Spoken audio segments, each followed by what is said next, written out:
bana basi on peut maman leki na ye maman na ye na fiancé na ye moko fiancé na nan mais Marie de Magdala qui moi ça Yesu oh Yesu na moi aussi mais oui et ça révélation grave Jésus-Christ avait une femme oui abota qui ne peut bana botani bana mi balé oui moi le bossa Jésus combien non oui bisabino mo ko musulman bomba mi je te dis est-ce que Jésus est marié mariage na salam koni mokola bongo la ki ma evino premier miracle à Jésus ezaki la mariage na mariage na moko tanga bala ki petit sœur à Lazare après il y a sa deuxième femme Marie de Magdala d'ailleurs ils sont des chrétiens est-ce que kolo ils sont chrétiens jamais azaki saigné azaki peut se mettre des saigné qui chrétien tu comme chrétien ndengeni net ndako la chrétien oh moni erreur grave papa nangai.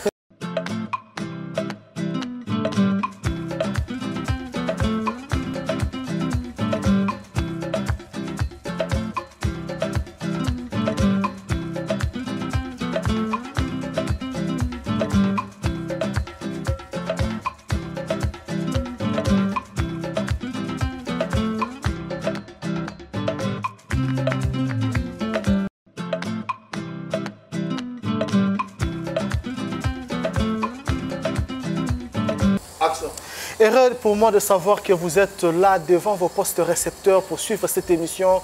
Bakolomboka, mesdames et messieurs, bonjour. Votre humble serviteur Jos Kanz est toujours là pour vous donner cette émission. Bakolomboka, Manaka Kitoko, et Pesarabino connaissance, c'est ça la que Boyeba Makabu Oebele Toignuraka. Aujourd'hui, nous sommes là encore avec le prophète Mato Ngwami, le visionnaire du centre spirituel Mbanza Congo. Ndé tozane na plateau ya mokolo lelo mbote tout moi. Mbote papa Josi Kanza. Lelo esengozali ya yamba lisusu la fois dernière tolobela ki mai oyo etali le cimetière et les sacrés de cimetière.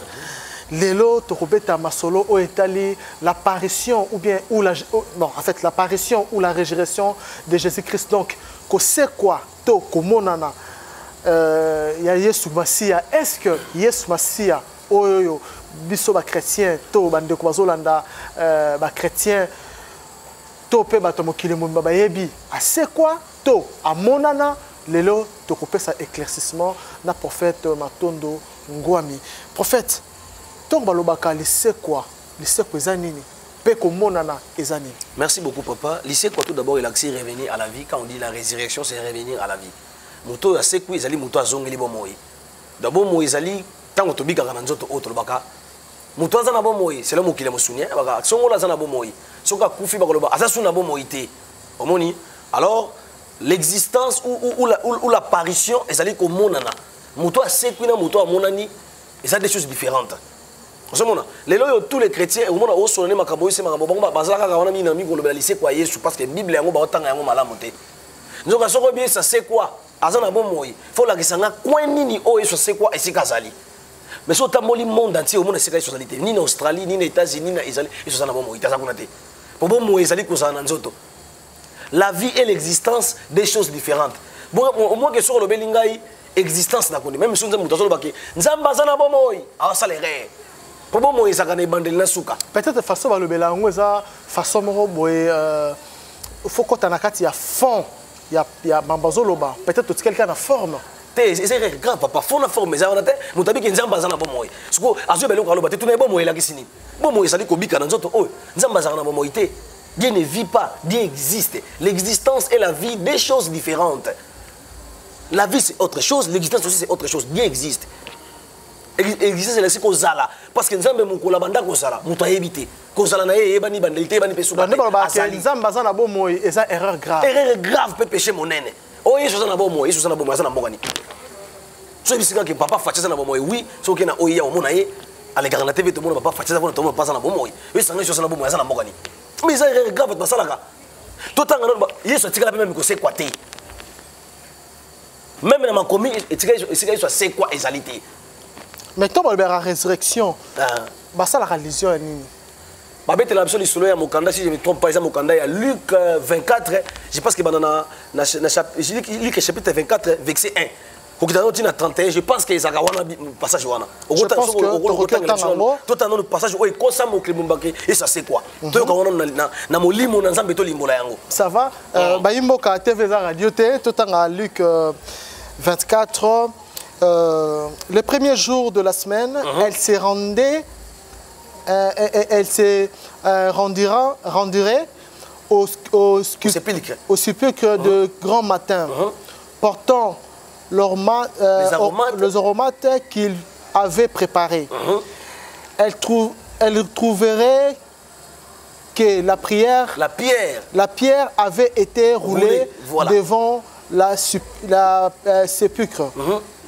Et étant entrée, elle ne se trouvait pas la corps du Seigneur Jésus.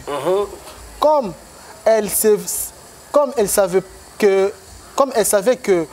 penser de cela, voici deux hommes leur apparus et habits resplendissants, saisit la fleur, elle baisera le visage contre terre, mais ils leur dirent: pourquoi cherchez-vous parmi les morts celui qui est vivant?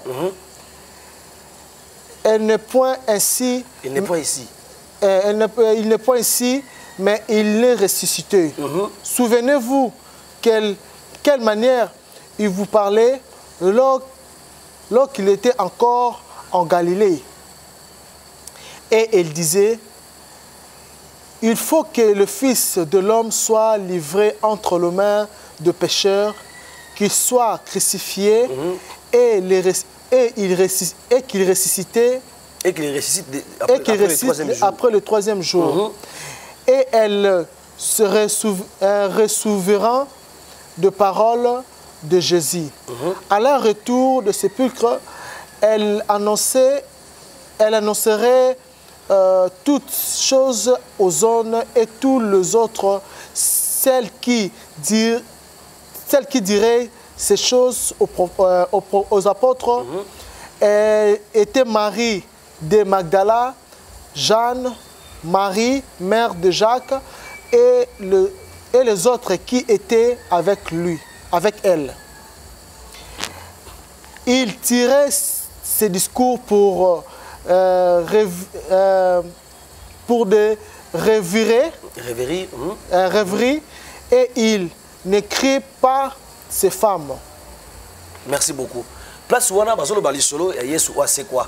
Balobi ki Yesu c'est quoi? Na tongo makasi basi misa to bakendaki ko mona lese kwa Yesu ne ba betela solo. Mais basi ba betela lese kwa Yesu ba betela sur la Bible kuna ezalaki Marie mère de Jacques. Jacques wazaki frère à Jésus. Marie de Magdala wazaki fiancé na yeto épouse na ye moko et puis na maman na ye moko Marie. Ne bango bakenda ko mona lese kwa ya mona le famille ya Yesu bango moko. Ne bango mona lese kwa Yesu. C'est la Bible. Ne ba ko betela ba disciple ki to moni Yesu kuna te lite za ko polele ba disciple ba boko ndima bango ba bité to ndimi binote. Omoni. Alors continuez ce qu'on tanga passage voilà parce que soukeli. Mais Pierre se leva et courut au sépulcre. C'était baisé et il vit dans l'île qui était à terre. Puis il s'en alla chez lui dans le norme de ce qui était arrivé. Et voici ce même jour. C'est là ce que babita ngobasa na bayebisi bango ki asekui Pierre andimité Pierre akimi mbango na tomba ke no tala soka ko mona Yesu sika sekui Pierre amoni Yesu sika sekuité makutika kanzoto Yesu eza soute na tomba. Continuez siko. Voici ce même jour des disciples allaient au village nommé Emmaüs. Des disciples à Yesu, qu'est-ce qu'on a mboka moko comme on a Emmaüs. Babi combien de disciples? Des disciples. Ba disciples là ba ye kolina ye ba vanda kinaye, ba lia kine ba mela kinaye. Ba kina mboka moko Emmaüs. Continuez l'histoire. Éloigné de Jérusalem de 60 stades. Ah, ezaki musika na Jérusalem na 60 km. Voilà. Et il s'entretenant de tout ce qui était passé. Pendant qu'il parlait, Jésus s'approcha et fit route avec eux. Mais leurs yeux étaient empêchés de le reconnaître.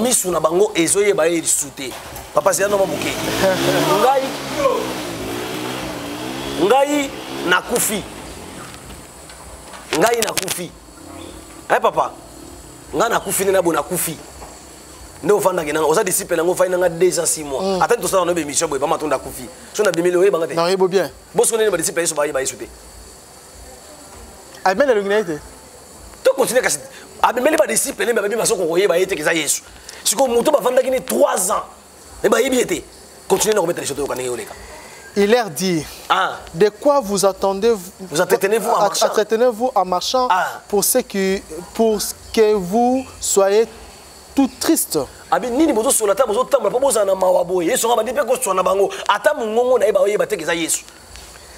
L'un d'eux, nommé Cléopas,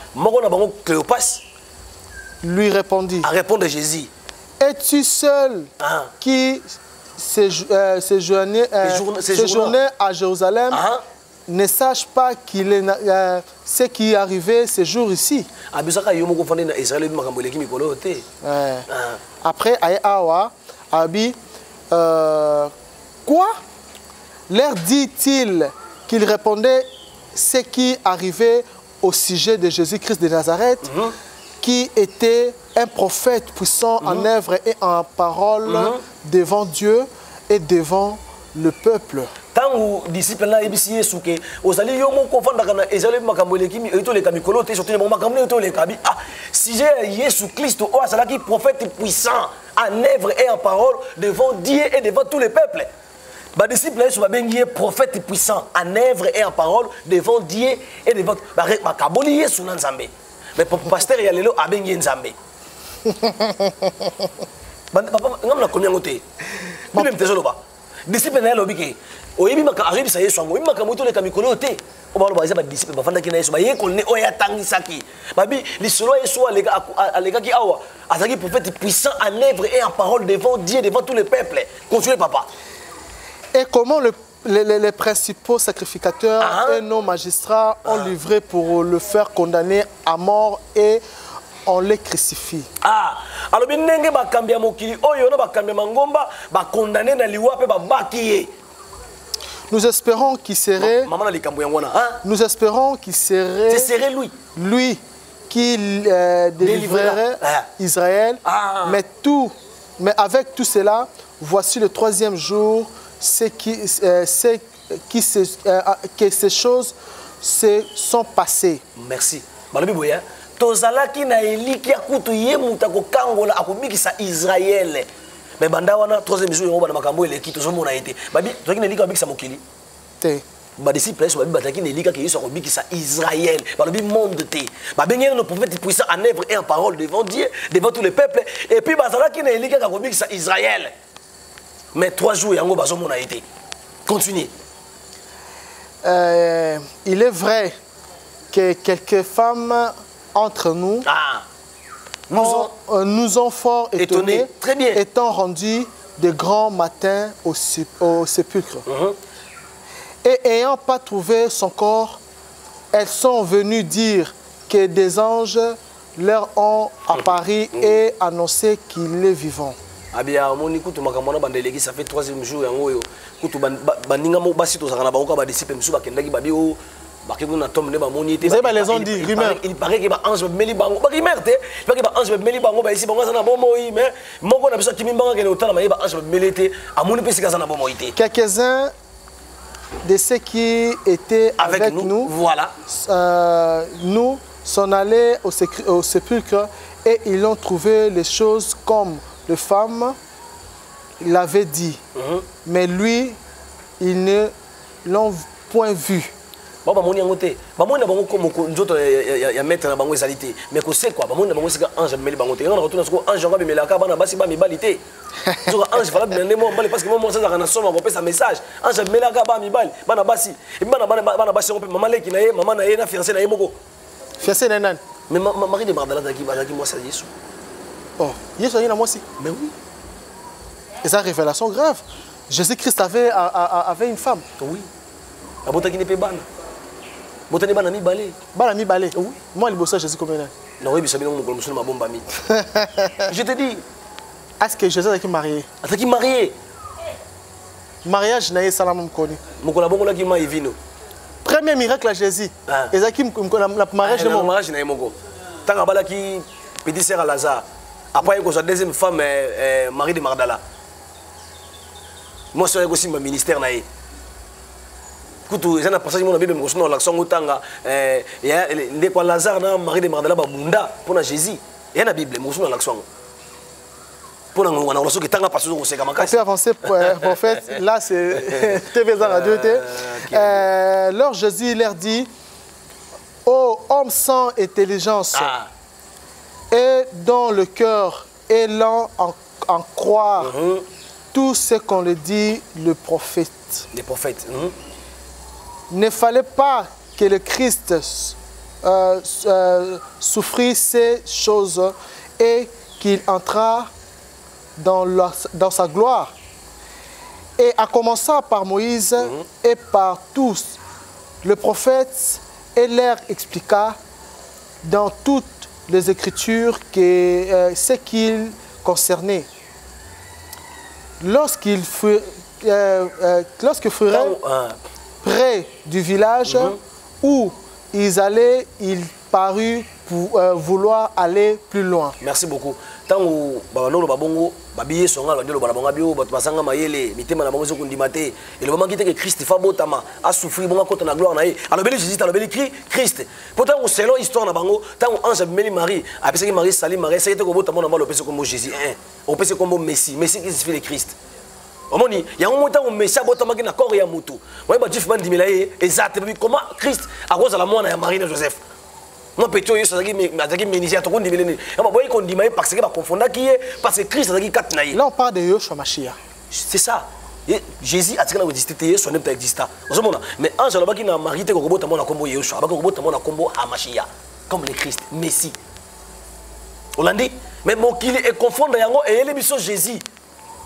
Parce que les amis makabuna bango ça peut yabisoter tout le limbolé parce que yango ne bungisi bato babitang bano kende baniko kende ba solo na motango o azaki na bango 300 parce que bisouté allez asali samla o kende musika ba ba bisete tika na biso poko koki to la na po boutezo ko ya continue papa mais il presserait en disant reste avec nous car le soir s'approche. Le jour est sur son déclin. Voilà. Et il entra pour rester avec eux.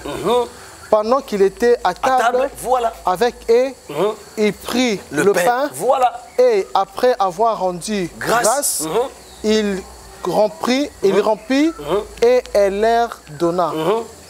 Alors leurs yeux s'ouvraient. Et il est reconnu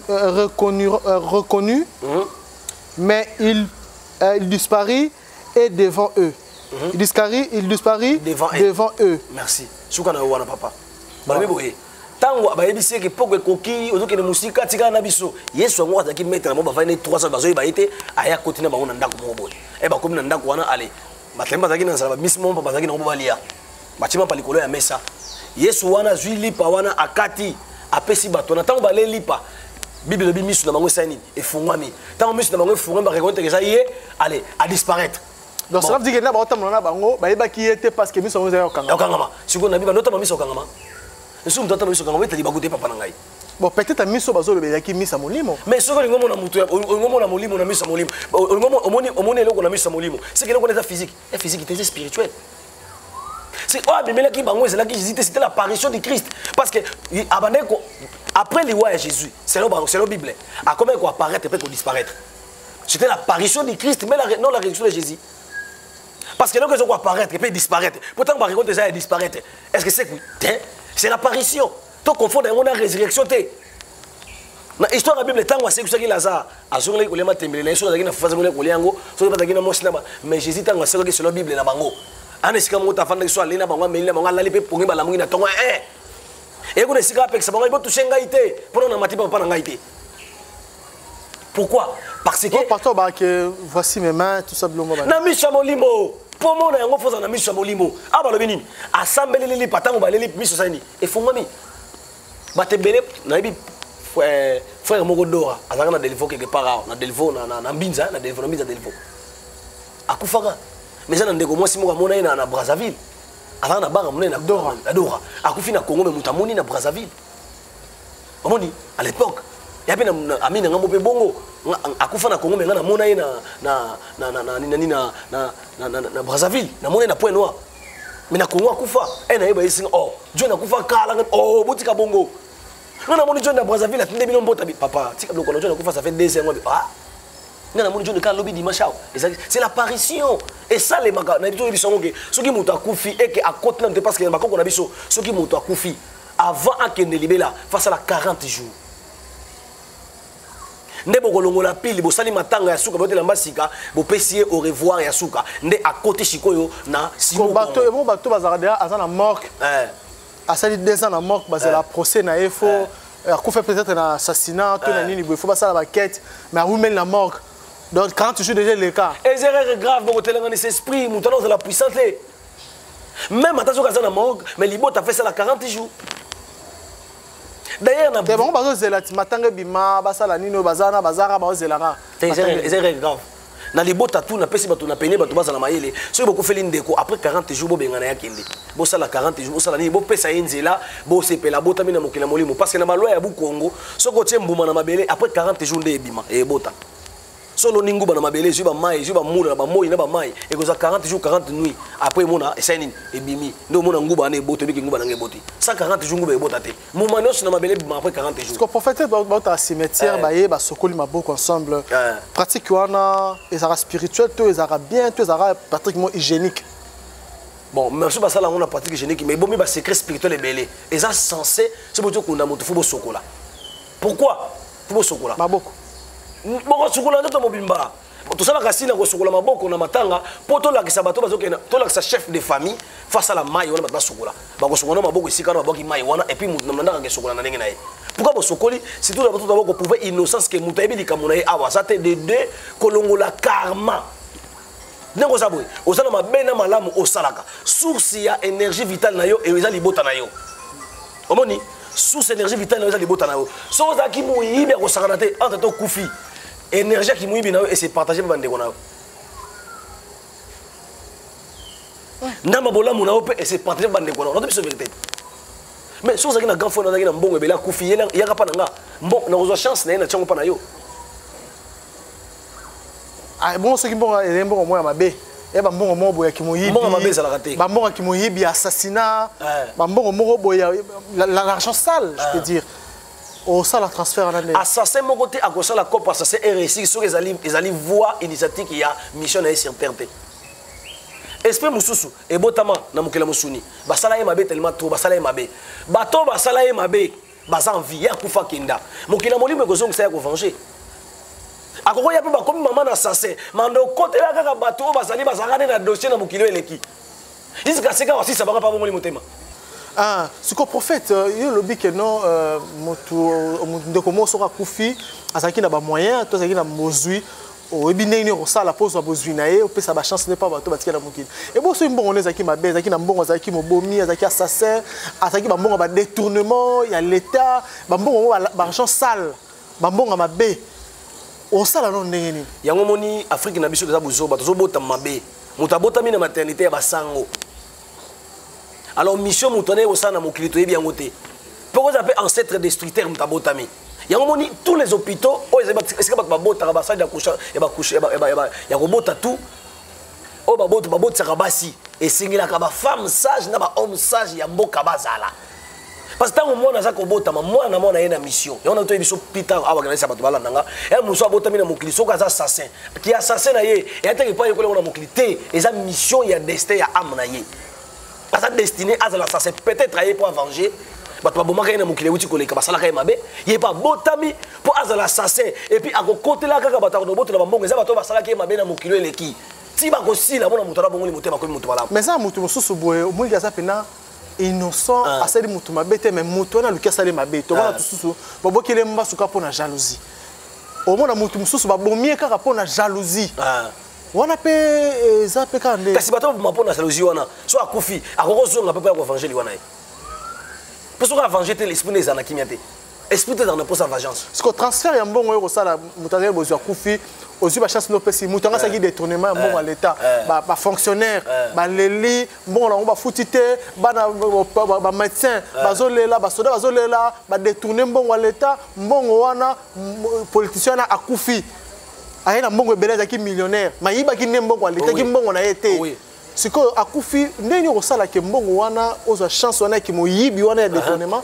on peut pas petit frère na tikela bongo non on peut ça mbongo na pas petit frère na parce que mbongo na petit frère na asala ba bien pour te karma wana etika na libota te bozo boyi mbongo to boyi mbongo ataki mutu mabe to boyi akufa ke na mabe na mbongo na ye yeba ke bosali mama na erreur parce que liwa ya mutu wana ekokute bino cher mabe na ya sala ki o ekofuta ya famille na ye famille mte futa mais bo sona ndeko na mobala bota bana te na mokili asala mabe to atikala ko bota te bino ba ndeko ne bo tsikali bo futa mabe na ye o makela na bino ya kati na ye bo sene ko moko na ye bino na ye ya mona za censé to zo mbongo ya mutu wana ta ya mabe to pesa ngo mutu a vivre mena ko ebisa yeke moni mbongo to pesi yo yesko musana yo sala ba ko felina sunga ba bola sunga ba veve sala kaka bola mu ce qui est arrivé ka sali ngote makarme continuer pas ko futa susu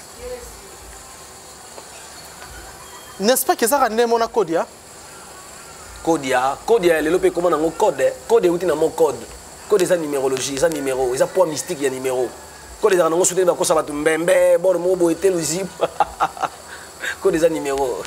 Qui est mon zungu mot boy? Code est numéro. Les locaux de code comme botama, mutuna botama za codia. Les porte-monnaie magique te. Porte-monnaie magique.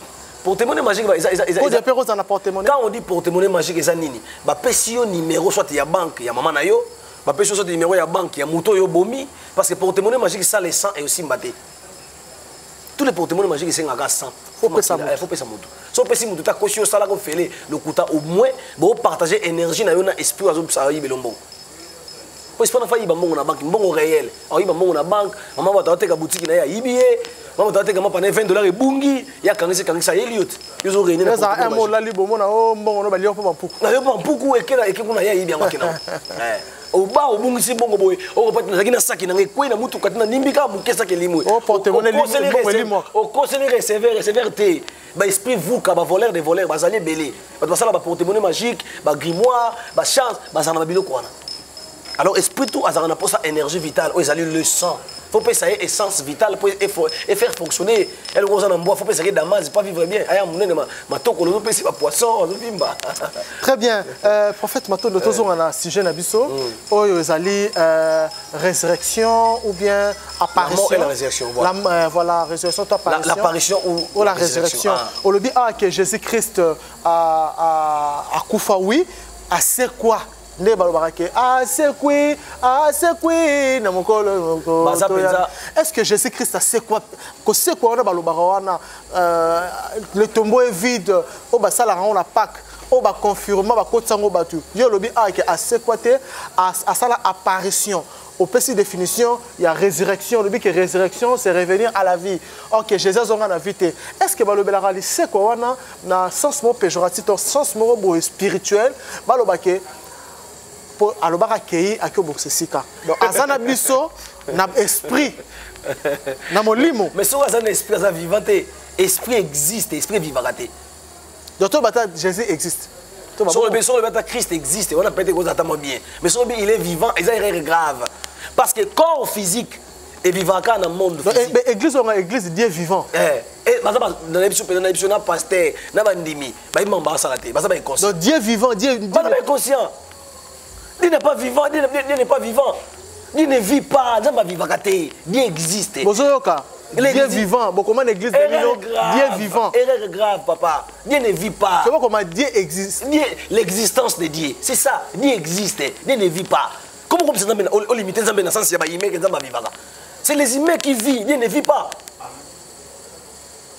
Oh, papa nangai. Dans le bien, monde physique. Est-ce que problème il y a un mot et ça problème il y a manque il y a connaissance spirituelle matubasa makamuka obate obalakisaye yango kongola za makasi na ko mémoriser maza inspiré te pe connecté te kongola bi ko mémoriser Dieu vu en nous Dieu vit en nous ah tu peux dire que Dieu vit en moi tant aux vivants so kufi Dieu ne vit pas encore avec toi Mais dans la nomenclature, dans le sens normal, Dieu existe. Dieu existe. L'existence et la vie, deux choses différentes. Monde physique, c'est comme la planète Terre. Il y a un corps physique qui est vivant. En dehors de la planète Terre, corps physique, c'est un qui est il faut montrer qu'il y a un monde astral, il y a un corps astral.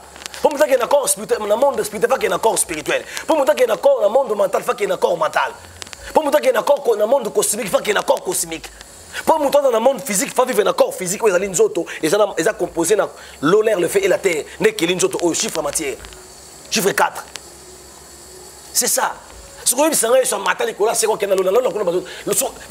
l'ascension de Jésus-Christ. Papa, et ça, en matin. Quand on dit ascension, vérité, ascensionnement, c'est la mort. Parce que billet à paradis ou enfer, c'est la mort. Donc, avant qu'il y ait de l'eau, il faut koufa. Faut koufa.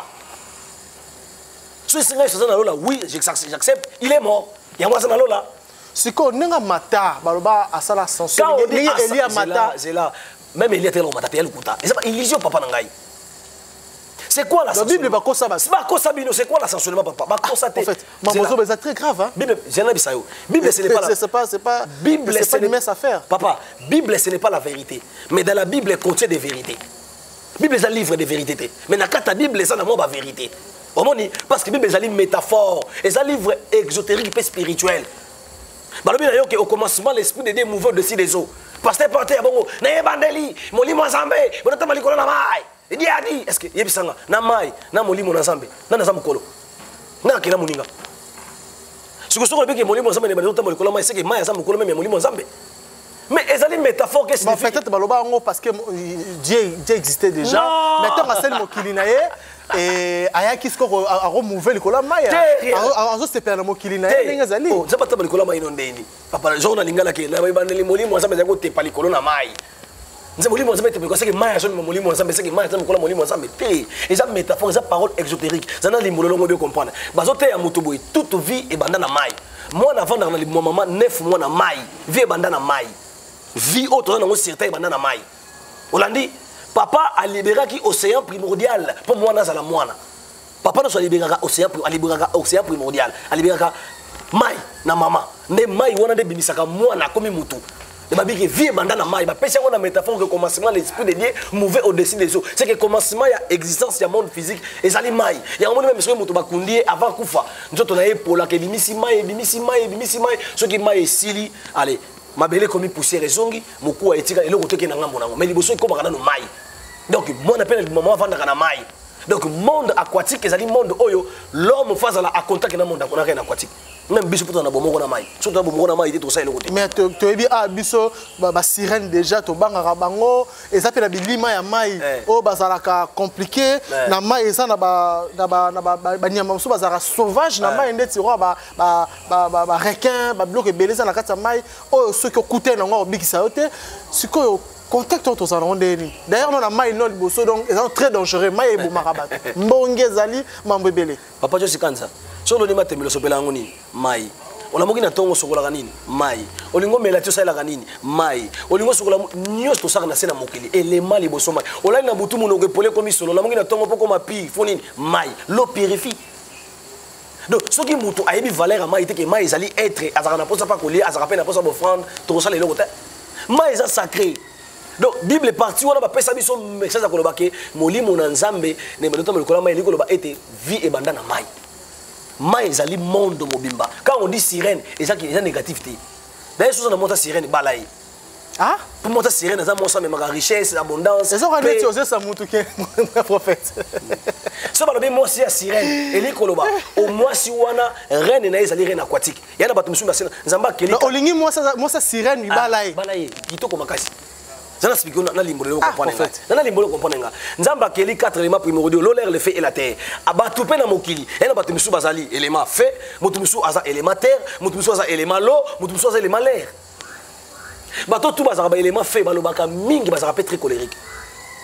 Bato bazaka ba élément l'eau, bazaka kimia balobaka mité. Même na mai aza na douceur. Même na moto balobaka mono azaka mona mai. Bako bazolo babongote.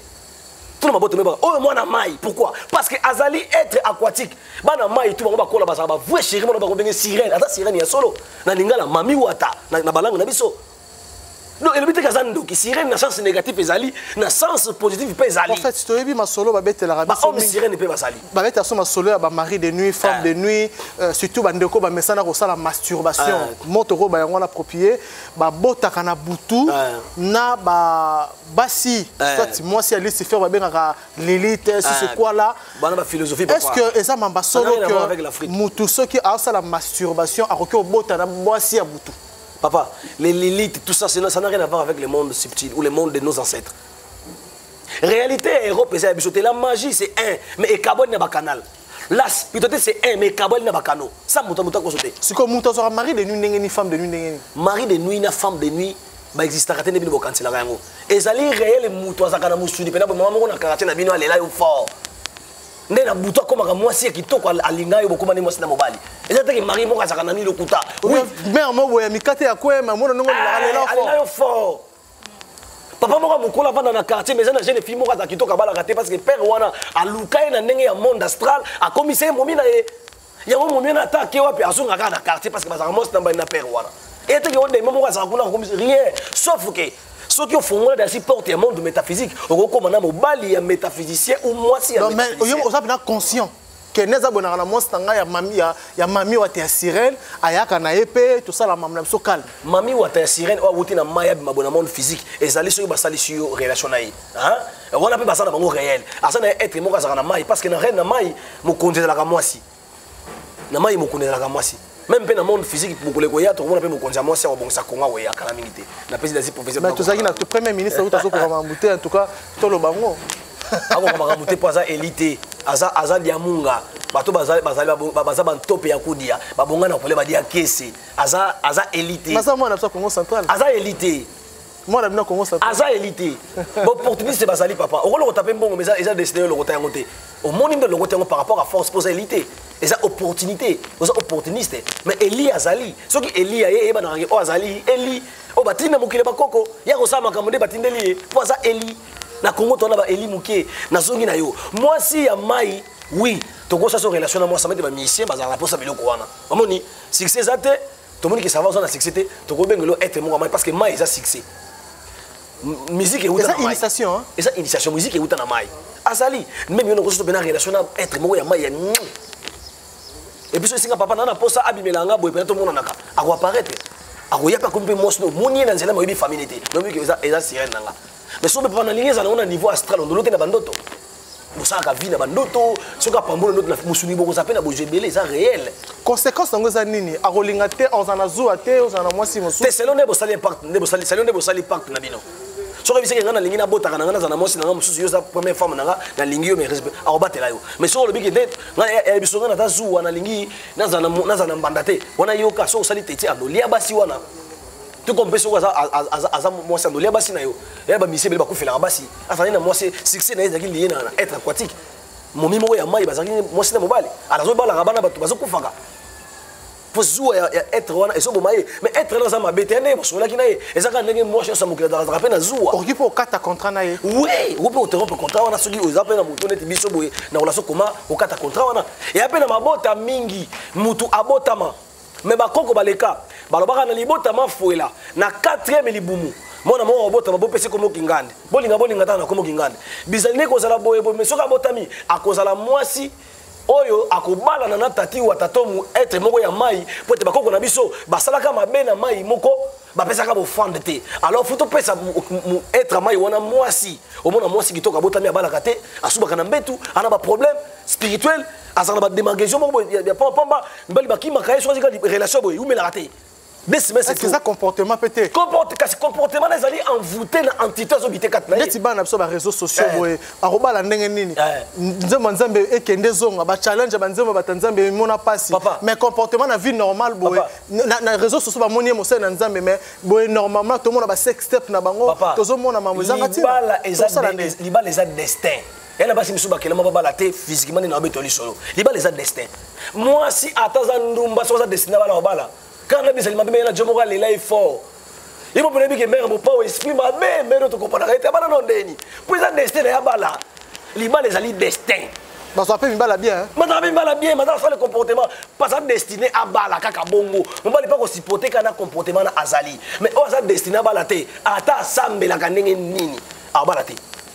Ce qu'il faut y avoir pourquoi est-ce qu'il y a ça destiné à balater. Est-ce que ça lié à comportement des prophètes? Comportement, comportement surtout est envoûté par une entité. Est-ce que vous comprenez? Donc moi si je suis envoûtement asa mal bouche impoli pour une belle baki. Mais esprit n'est pas connecté à entité nuisible. N'a pas nuit ba comportement na yamuni asa makamuni tikizengi. A répondre mobile et solo maya no ya ba kantina kantina ça la bien. So ebi se ba défendre article on dit mangote. Pas bien ngote. Pour ça inconscient. Tu comprends? Ni ne ça dans conscient parce que les gens ne le ebi kakati na yi. Mais moi si oyo asa mauvais comportement naturel par rapport à l'entourage, so TI a changé directement. Comment dit? Mais ça n'a monsieur à toi TI c'est un crédit là tu vas changer té. Ni ne ça a changé té parce que asa envoûté na ba réclamation familiale. Voilà, parce qu'on dit réclamation, c'est que ba déduire yo quelque part. Vous avez déduit qui yo ko ba la té si ba bali ça yo pas ko ko kala. Papa.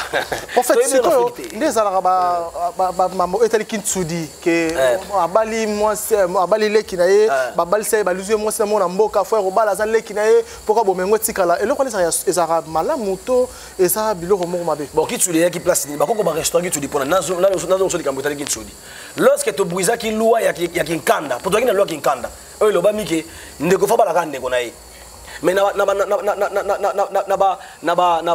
l'an 600 na 4e siècle loi de Kinkanda kufaki en Afrique babité loi de Kinkanda ils ont limité biso to évoluer to na bolingo to za la tourne en haine to tika mombali yake luka moi si même na libota mususu mais to restaurer système moko oyo ko protéger ba pouvoir nazo ngisayo yo za roi oza prince oza roi nga zaki papa na yo na zaki roi na kufi na tikele roi mokomi roi olandi yo poke ko bota obali moi si oza muluba yo za mukongo obali moi oza muluba boboti moi na liboso ya mobali yo kufi allez pouvoir na yo ya bakongo ekende wapi pas moi si pas balubati au moins que famille baluba ici pouvoir bakongo nzoka bakongo ba kité soki mutu azali roi aza sincère na moi saki tsudi de fa bota na moi na ndeko na ye oui elle sumuté so sali ngote inceste ezali puissance pe pouvoir na ba loi il y a beaucoup donc on cousine na yo pendant été mais oui te rolia te là tala ba ko bali sabino pena convenablement azali mwasi na yo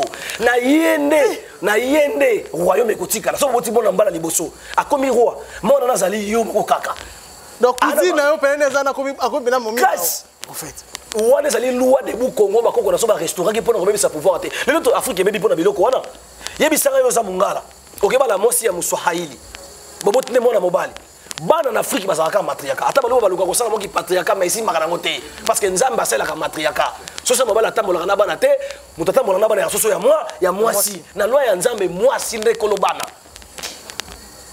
oyoki c'est que pouvoir qui n'aura pas ya mwasi donc comme on a dit matriarcal et bien soki roi alingi apesa pouvoir pa pesa na mwana kazi na ye donc oazo benga ye noko nde mwasi na ye baboti ne mona liboso nde yona ko hériter pouvoir ya koko na ye mais ya mwana pesa kina libota David et bano sala mabongo biso ko to bebisi makambo na ale pouvoir mundela saki bongo pona ko déstabiliser biso abi que ce pouvoir continuer ko yamoni ba continuer ba na pouvoir te mais misisio yemba continuer ba na pouvoir te bibeloba ndeko kokiko bala ndeko na yete lwambo moto mosusu ruta usika ko uta ko bala ndeko na yo oui na lobino boye ndeko yo ko bala petite sœur no jamais ndenge tango ezalaka na kalabongo mais tango to ko isaka na baloi na 4e siècle to ko isaki baloi to bomi loi de Bukongo ya ko bala na ndeko to yeko restaurer loi ya mafila ngungu donc kende musika bala ndeko mususu omoni siko na loi na to restaurer ki principe moko africain que soki mutu azali ko roi omote que to créer buzoba to déséquilibrer pouvoir babité faut to restaurer système ya kintsudi ka odi kintsudi euti na mo kintsueki donc protéger garder babengi kintsu. Comment on dit? Donc protéger et garder les pouvoirs, les secrets à famille. Donc pour nous, qui tu déjà bien? Papa, n'était pas besoin d'avoir roi, n'a pas besoin d'avoir cancer nanga. Moi na mobali, soka koli, et nem na article na pouvoir nanga. Ok jamais pouvoir maman nanga kobeba, ok jamais secret na biso ke na libota masi nanga, attendez inquiété. Et qui kana libota ya biso. Et le roi na pour na ekozonga nanga. soit qu'ils ont été Afrique, les Afrique, Afrique, c'est ça qu'on appelle l'Afrique. Ah, mais on a comme un égoïsme, on va la famille. Dans le but que yo bala leki na yo ya mwasi. To bala mama leki na to mona te. Et ça dit que na ba oba ça ba personne, ba ça na ba pouvoir. O ça li roi. Ne facile la kitsu. Ils ont des rapports na ba roi. Les bota o ezaka na royaume, et na royauté, ba chef coutumier bazali. Il fait ça les bota kitsu. Jamais un chef coutumier, il y a ça au Congo, mais ça na mwasi ya Mungala. Pouvoir coutumier bébé déjà. Très bien. Prophète, déjà, tu as te débordé, écoute les bases cinéma, bisokuna. Potozong en a thème, la chose des parenthèse, parce qu'avec eux, ils ont la loi école. Tu font la parenthèse et belé pour battre pour cause en eux, ils ont une bibliothèque. Donc, tu côté, tu donc, c'est un peu ça, tu as commis vraiment la source à prophète. Pour la résurrection, l'apparition, il y a Jésus-Christ. On peut ça conseil ni na chrétien et puis imboka tunyoso bazana ignorance wana caméra ça papa en tout cas mawazali mingi na motema na kopesa ba référence biblique batanga na mokanda ya Matthieu 17 abana mokapole bosoti na se Matthieu 3 batangi Jean 20 17 batangi Jean 5 19 batangi Zacharie 13 7 et puis Marc 14 27 bakitanga na bandaku ba comprendre na zolo papa nanga Jésus atikala ko sekwate Yoshua atinda makepa na Nzambe azaki mutina mina Nzambe Nzambe atinda kasali musana Nzambe. Mais à ça qui apparition, quand on dit à ça qui ascensionné, pour à ça qui principe naé, mon bego batindaka sala sali yango et pas une Nzambe a commis ancêtre ascensionné, a commis divinité. On dit biso pe a tombé dans la divinité benete bambuta macho, tataona za divinité et pas na biso. C'est vrai? Tataona vivre comme casse na bisayo. Tataona na Congo, ah ça très puissant. Tu peux pas faire les monuments. Botu na bangunzo bakita tataona ça très ça na sainteté à kosakanate. Les seuls prophètes dans le monde ou alonga sainteté tataona. C'est vrai? À Pagola pour tout pendant 30 ans. À Soulama été. Et ça blague. À Suki. Papa. Il ne peut pas de sanctification. Abotaka mona moko na mokili atika makamba kobota. Pour la que nazali maître juste. So na bote te mokili ko jize ngapo maître juste fa bota. Abotaka mona moko Simeon. Maman Simeon. Un maître juste fa bota. Maître juste fa bota. Abota mona moko kaka. Après que bota mona akabi munyo soye pendant ça. Akaba jeunesse na mo papa. 30 ans ya kopakola pour tout le monde akokanga za. Ala takasaki la moya makasi. Ale kapé ba dité kaka ba banki na ba miel. Ale ka ba banki ba miel ba biso encore comme moya ndenge. Papa. Mais ba tabongo tebi bango tolo ba Isaac Jacob. Ba toka ba ki panvita une femme. Alors bi ba mindele ba ko sabiso. A tellement ba mindele. Pour l'homme noir a sa indépendance a conscience a tellement makamona ye. Mindele ba kamati mama na ba tumbie na tono ya moto. Mais toyebi ete toyebi na biso Élisée, Esther. Papa, Rebecca, il existe nos ancêtres.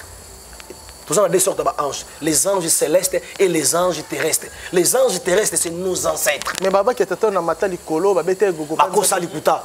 Et likuta. Atika nous matame likolo bongote bakosa.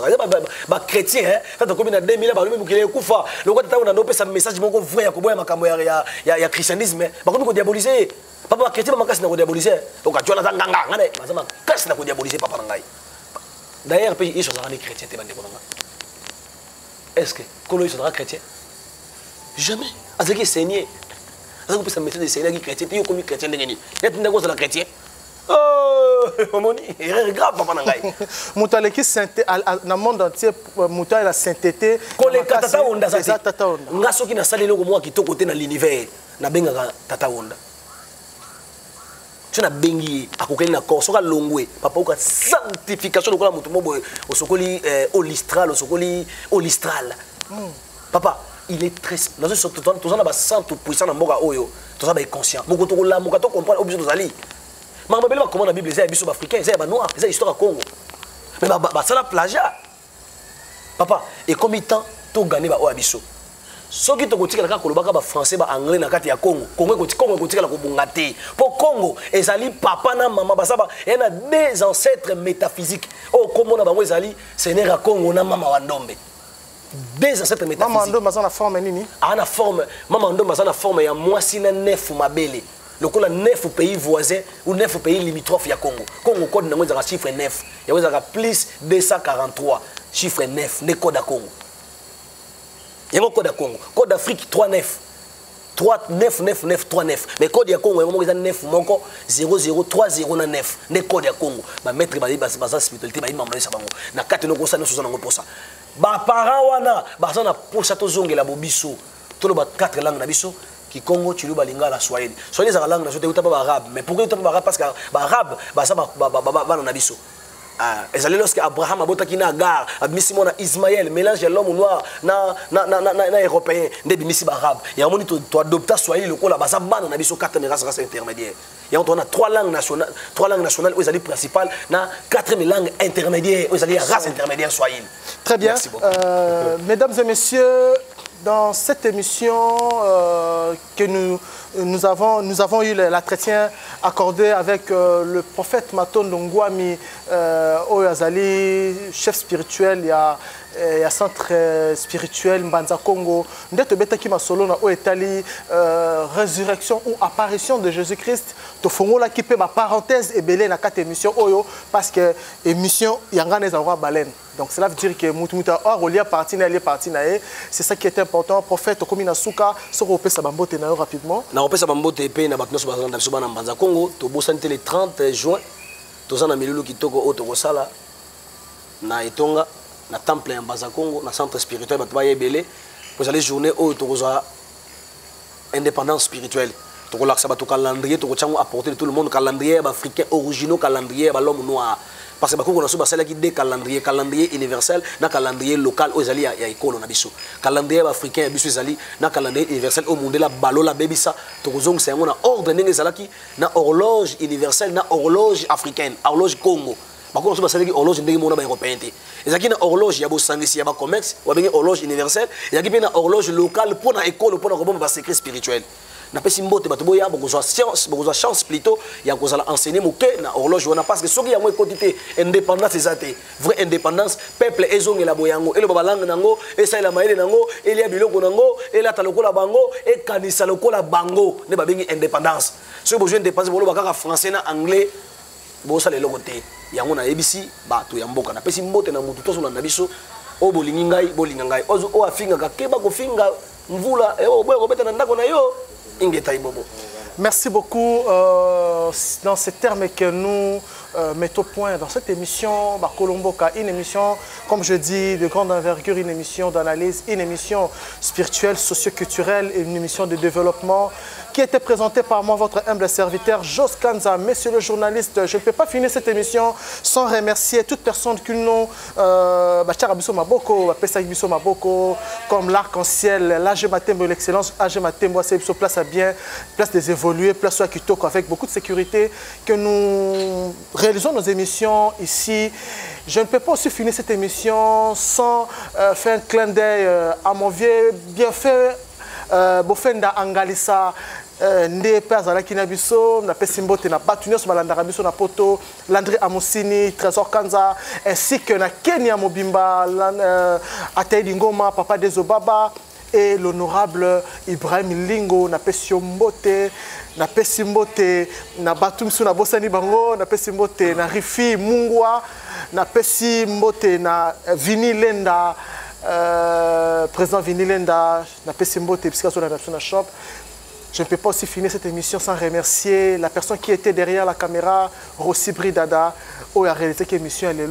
Moi, votre humble serviteur, je vous dis au revoir. On se retrouve à la prochaine numéro.